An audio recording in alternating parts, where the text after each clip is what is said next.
You're transported back to the year 1187, standing face to face with a Crusader knight in full battle gear. You've got your modern gym membership, your protein shakes, maybe you even do CrossFit. You think you're tough. You think you've got a chance. You're about to discover just how catastrophically wrong you are. The average Crusader knight would annihilate you in combat so thoroughly that historians would struggle to find enough of you left to write about. Let me paint you the real picture of what a Crusader knight actually was, because everything you think you know is probably wrong. These weren't just guys who happened to own some armor and a horse. They were the product of the most intensive, brutal, and comprehensive combat training system ever developed in human history. A system so effective that it created warriors whose physical capabilities would make modern special forces operators look like weekend warriors. The training began when they were 7 years old. 7. While modern kids are learning to tie their shoes, medieval pages were beginning a 2-decade transformation into human weapons. They started as pages, learning not just reading and writing, but horse care, weapon handling with wooden swords, and basic combat principles. Every single day. No breaks, no summer vacation, no calling in sick. At 14, they became squires, and this is where things got serious. Really serious. The physical conditioning alone would hospitalize most modern athletes. We're talking about carrying and pushing massive stone blocks, throwing javelins that were deliberately heavier than combat weapons, and wrestling matches that could last hours. They had to master what were called the 7 points of agilities: riding, swimming and diving, shooting various weapons, climbing, tournament participation, wrestling, fencing, long jumping and dancing. Yes, dancing, because footwork in combat is literally life or death. But here's where it gets absolutely insane. Take Jean II Le Mangre, known as Boucicaut, one of the most famous French knights of the 14th and 15th centuries. This man could climb up the underside of a ladder using only his hands while wearing 60 pounds of steel armor, 60 pounds of metal covering his entire body, and he's doing what amounts to an inverted ladder climb that would challenge most modern rock climbers without any gear at all. The archaeological evidence backs up these seemingly impossible feats. Medieval illustrations consistently show knights in full armor mounting horses without assistance. No ladders, no help, just pure functional strength and agility.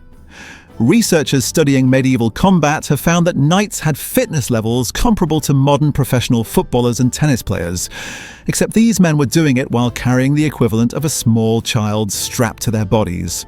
And that armor? Everything you think you know about it is wrong. Hollywood has convinced us that medieval armor was clunky, restrictive, and cumbersome. The reality is terrifying.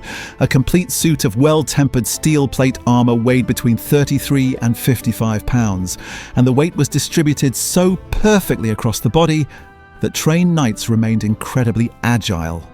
They could jump, run, roll, and fight with a mobility that would shock modern observers. However, and this is crucial, that mobility came at a cost that reveals just how superhuman these warriors really were.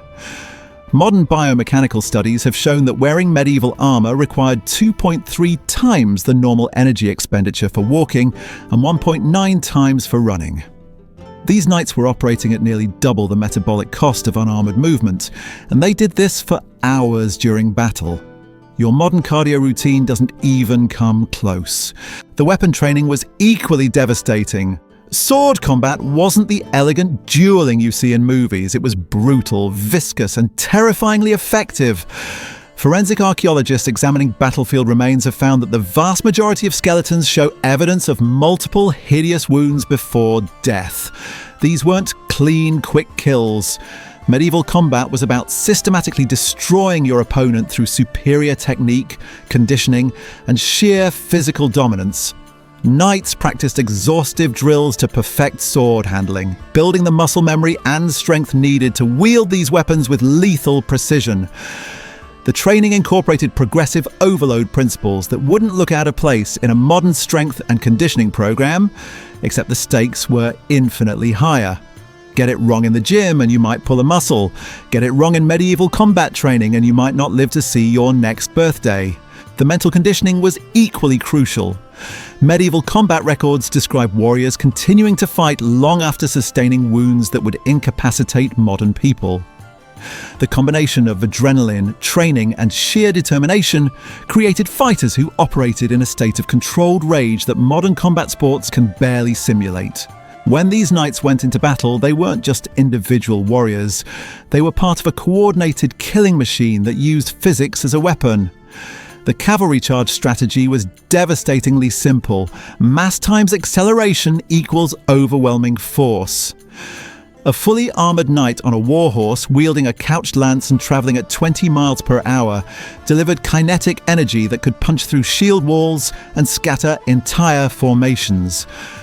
Muslim chroniclers of the Crusades, writing about their enemies, described the terrifying cohesion and impact of Frankish knights attacking in formation. These weren't random charges, they were precisely coordinated strikes where knights rode knee to knee, creating an unstoppable wedge of steel, muscle, and horseflesh that could shatter the morale of entire armies. But here's what makes this truly terrifying for any modern person who thinks they could hold their own. These knights weren't just physically superior, they were psychologically engineered for violence in ways that would break modern minds. From childhood, they were conditioned to view combat not as a last resort, but as their primary purpose in life. Death in battle wasn't feared, it was glorified. Pain wasn't avoided, it was embraced as a path to honour. You, with your modern sensibilities and safety-first mentality, would be psychologically destroyed before the physical destruction even began. The moment you saw a fully armoured knight charging toward you, lance levelled, the psychological impact alone would paralyse you. Medieval chroniclers described seasoned warriors freezing in terror at the sight of a knightly charge. What chance would you have? Let's talk about the weapons themselves, because this is where reality gets truly brutal. That sword hanging from a knight's belt wasn't just sharp metal.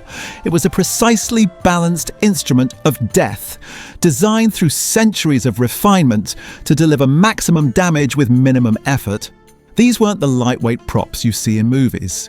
Medieval longswords typically weighed between 2 and 4 pounds, but in the hands of a trained knight they moved like extensions of their body.